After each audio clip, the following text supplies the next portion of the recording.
Hey guys, we are here today talking about the Mizuno Rebellion Pro. Now, there was a lot of talk about this before it got released with its radical designs, changes in lines, and people wondered about the geometry, how it would feel with the beveled heel and how much extra strain it would put through those calves and yeah, how it would ride. So look, to start with, it does fit up about half a size or so too small, just because I think that there is that rocker through the front. It does kind of then obviously compress the shoe a little bit. So just to start with, before anything, I'd say either go half a size to a size bigger than your standard shoe sizing. All right, now let's start off with the upper. The upper is really nice. It's just a single layered mesh that runs throughout. Look, there's nothing special about it, but there's nothing, I guess, not special either. It sticks with the basis of what a light racer has been and will be. So it's not pushing any boundaries with innovation or technology with the upper, but you know it's going to be safe and reliable. So around the collar, we do have some extra padding, and the material just feels really cheap around the collar. Not sure why they've gone for this material, and I'm not sure why they have done the extra padding there as well. Maybe because it's a marathon shoe, and maybe because they want to add that little bit of extra comfort. But I think that Mizuno could have gone for something that's just a little bit more innovative, a little bit more special with the upper, considering the amount of work that they've done and put into the rest of this shoe.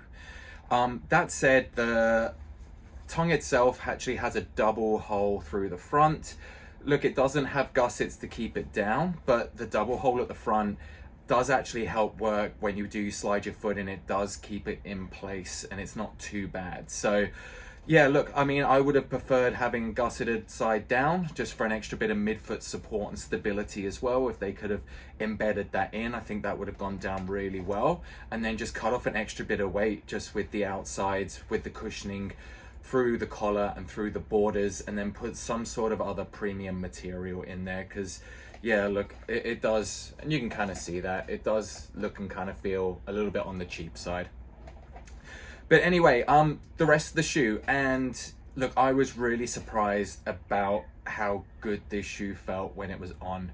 I thought it was going to play a massive toll throughout my calves and yeah, just not work the way I wanted it to.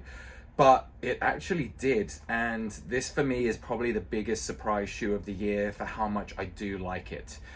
Now, the stack height itself, look, it's meant to be 40 at the rear foot, but Mizuno have gone and done it in a different way where they'd normally measure the stack heights, they do have it the correct height, but then further through that kind of anterior heel area, they've actually got way more than 50, they've probably got about 50 mil or so of stack height through there. So they've kind of found a little loophole where they can increase the stack height to increase that energy return, that pop, that overall comfort. It's worked out really beneficial to the shoe that they've come out with. Now, I actually felt like this take away stress from my calves just because of the heel pitch that we've got at the back and the amount of energy return that came up through the heel landing midfoot.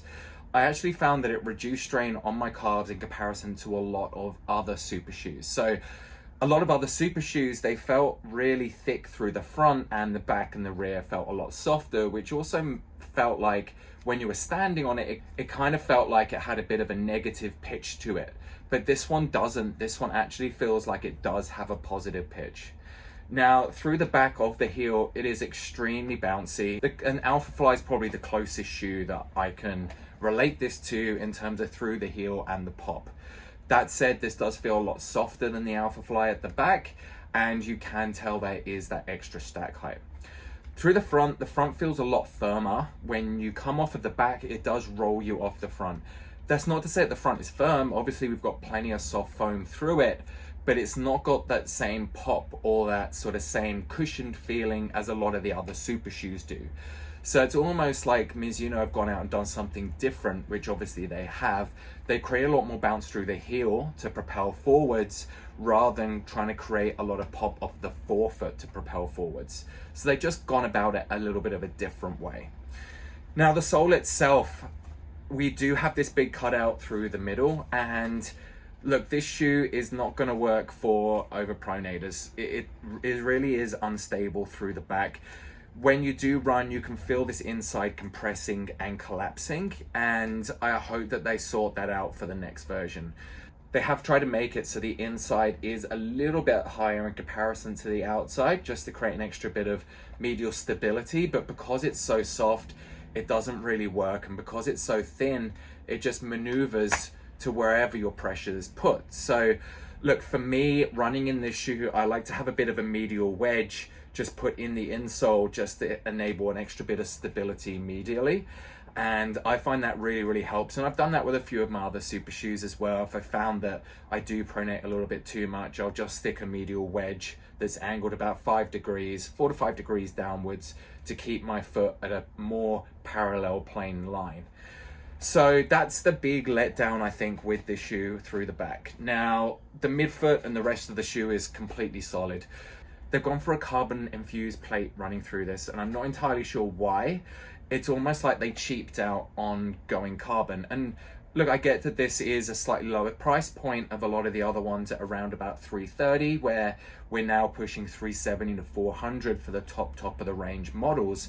But I think that Mizuno could have gone a little bit more out with that kind of redefined premium top, stuck in a nice carbon plate that would be going through it, that might be a little bit lighter, but at the same time, we've got this kind of medial flare with the plate that tries to reduce as much kind of pronation again. And whether they could do that with the carbon fiber or not, I'm not sure. Having something like this, they can mold into place that little bit better. But I feel like just for marketing purposes, I feel like that does let it down a little bit. The outsole is really grippy. I like the outsole. We've got no issues or problems there.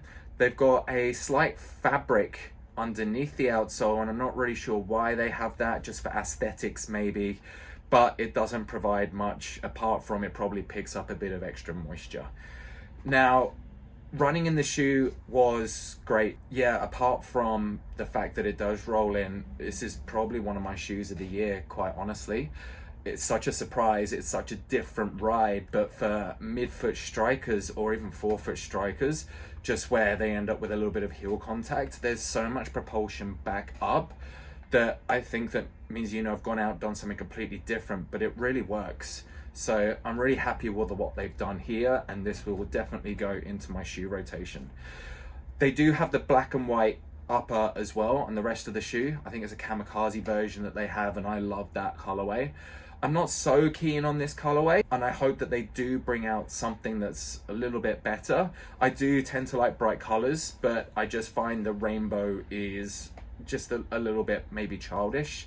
So yeah, look, I hope that the next version of this, that they make the medial a little bit more stable, they put a few more premium products through the upper, and then yeah, a slightly better colorway would go down nicely.